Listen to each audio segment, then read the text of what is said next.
I'm a toddler mom in addition to being a horse person, which means that I rarely have a single spare second to even put a complete thought together.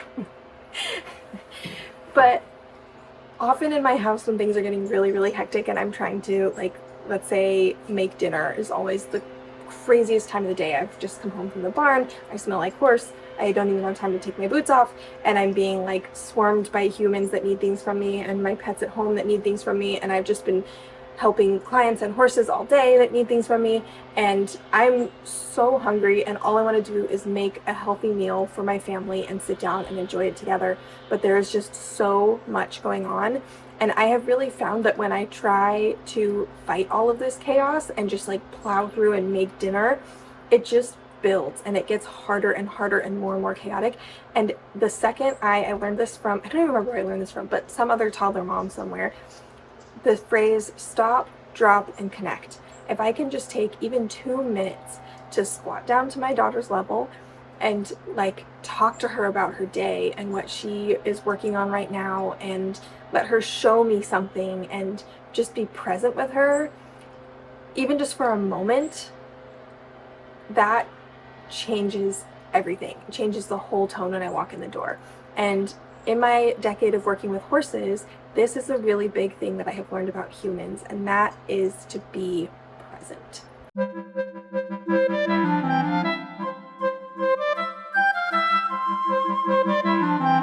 Hi, I'm Ruby. I'm a whole horsemanship trainer, and I'm on a mission to help you and your horse to have a deeper relationship and a better bond based on whole horsemanship principles and groundwork, and also to find more meaning in the slog of the day-to-day, because that is often where we find ourselves.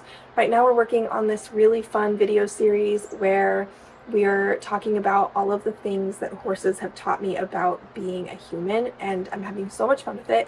Today we're talking specifically about presence. So I often tell my students, kids and adults alike, to imagine we don't have an indoor arena. We're in Southern California, we don't need it most of the year. So I often tell them to imagine when they walk into the arena that there is a giant black like stage curtain all the way around, and that everything that's not happening inside the arena in that moment is kept outside until after the lesson is over. And I often tell them, like, well, I would love to hear about your day and your plans for the weekend and who you sat with at lunch today.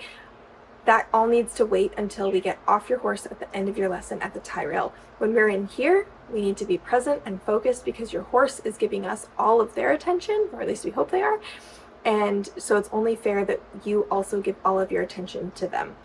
This, of course, is so much easier said than done, especially right now as we're hurtling toward the holidays and all of the stress and chaos that comes with that.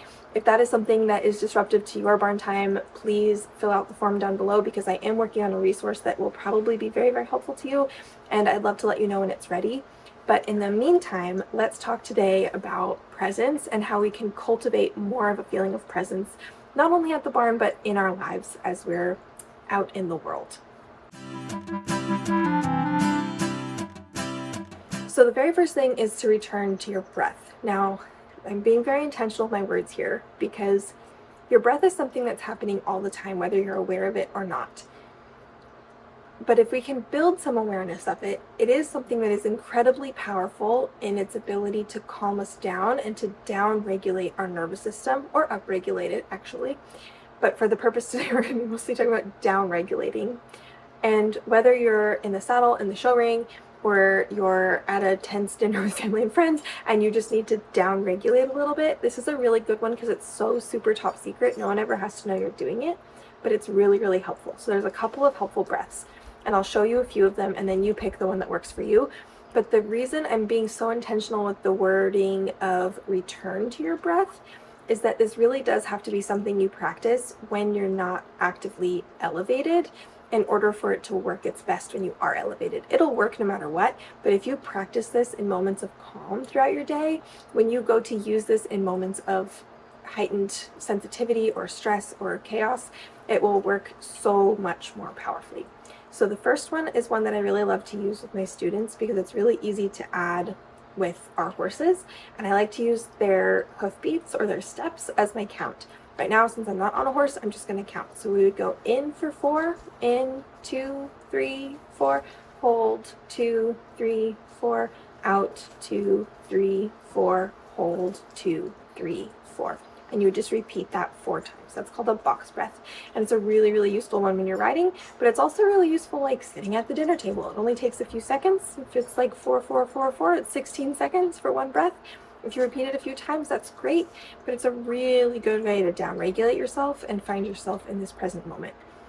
The next one that I really like is what is called the physiological sigh. So for this one, all you're going to do is breathe in, and then you're just going to add an extra tiny little bit of air, and then you're going to breathe out.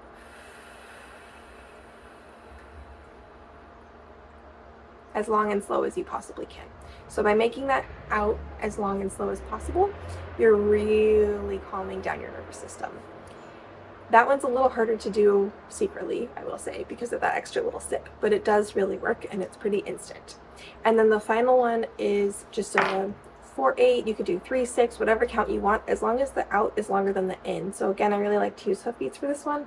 I would go in, 2, 3, 4, out, 2, 3, 4, 5, 6, and you just repeat.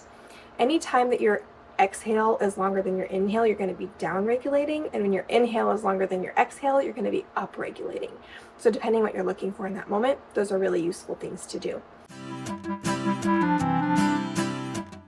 The next one is the 5, 4, 3, 2, 1 game. So you can do this a couple different ways.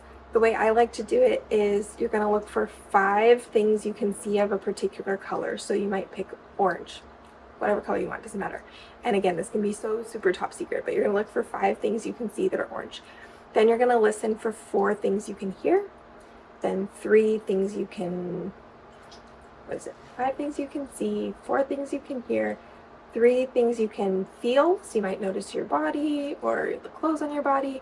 2 things you can smell, 1 thing you can taste. So we're working through all 5 of our senses. And the really cool thing about this is it just really brings you to the present moment. Once you start doing this, you'll realize you're not thinking about your plans or what happened earlier or the last time you rode, how hard that was. You're not thinking about any of that. You're just right here in this present moment. It's a really, really helpful one, and it only takes a second to do it.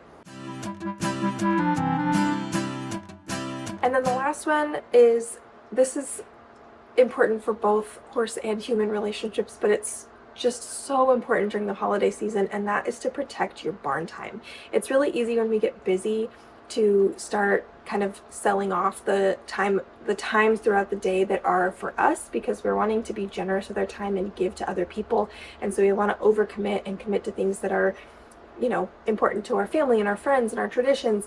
But if we don't find that time for ourselves to refuel, we're not going to be as fun to hang out with at those other things anyway. So even if it means maybe going a little bit late to an event, or even if it means maybe skipping a couple of events altogether, if you can find the time to prioritize taking care of yourself and taking care of your horse, I can guarantee you will have a better holiday season and just time in life in general, because you're going to be coming in resourced and full. For more support with all of this, I hope you'll join us in the challenge. Remember to fill out the little questionnaire below to get onto the waitlist so I can let you know when it's ready. And also keep looking out for more of these videos, because I'm just having so much fun with this series, and I think it's going to be really, really powerful and helpful. Until next time, make sure to hug your horse for me.